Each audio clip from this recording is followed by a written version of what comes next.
Top of the morning to you and welcome to BASECAMP, the best way to start your day. I'm Pastor Joe and I'm really glad you joined us today. BASECAMP is a tool to help you develop the habit of spending time with God. And as you've come to learn, Friday is Church History Day. Understanding church history is really important. But sometimes history can be a little bit boring and daunting.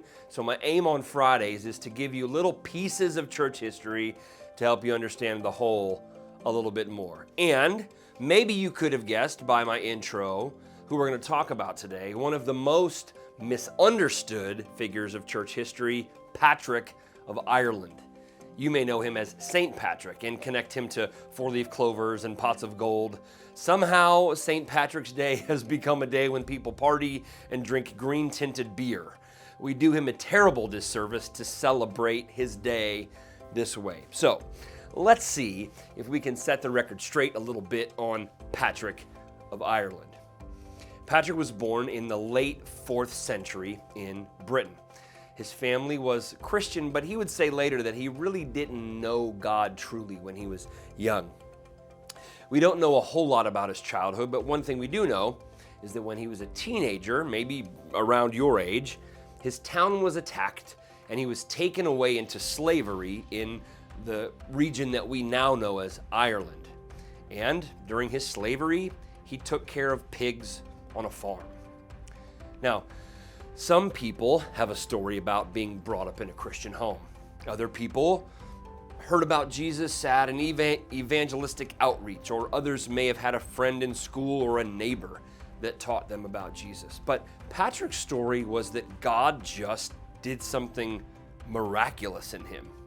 He recorded his story about true conversion to Jesus by saying this: "The Lord opened the understanding of my unbelief, that, late as it was, I might remember my faults and turn to the Lord my God with all my heart.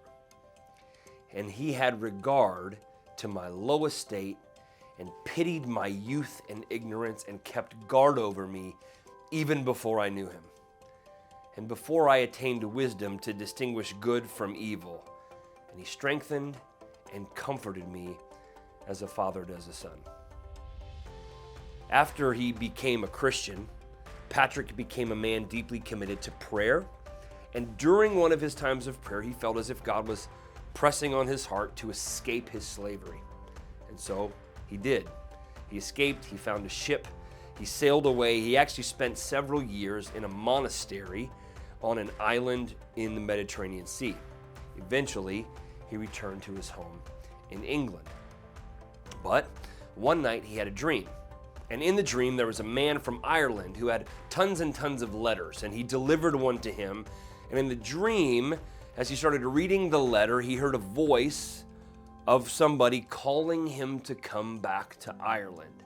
And Patrick felt like this dream was from God. And so he began to train to be a missionary, where he would go back to the country where he had been a slave and share the love and message of Jesus with them. Eventually, there was a guy who actually went before him. Patrick got put on hold, but that guy died very quickly. So in 423, Patrick was sent to Ireland as a missionary. Now, during that period of time, Ireland didn't have as many people as they did now, and most of them were Druids, which was a class of people who mixed political power and demonic religious practices, including human sacrifice. Through 15 years, Patrick was a missionary all over Ireland, sharing Jesus with the Druids and the other people who had never heard the love and message of Jesus. He was kidnapped. He was taken into slavery again, among other difficulties and setbacks. But get this, historians say that in Patrick's time as a missionary in Ireland, he planted over 200 churches and baptized around, wait for it, 100,000 new Christians. I don't even know how that's possible. One might think that at that point, Patrick was a pretty proud guy, but he really was so humble. Listen to one of the last things that he wrote. It's in sort of Old English, and a bit hard to understand, but I think it's worth quoting, so I'll go slow.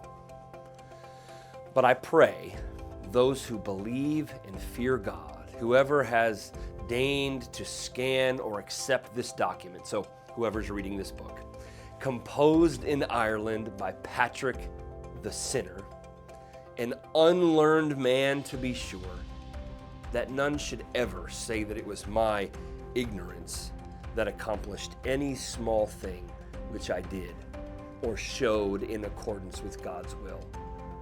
But judge ye, and let it be most truly believed that it was the gift of God. And this is my confession before I die. You know, I think that Patrick's life is a great reminder that God can use you no matter who you are, what your circumstances, what your background or your skills. If you're ready and willing, listening to what God would say, if you're ready to serve Him, He'll use you. This is why these stories from church history are so important.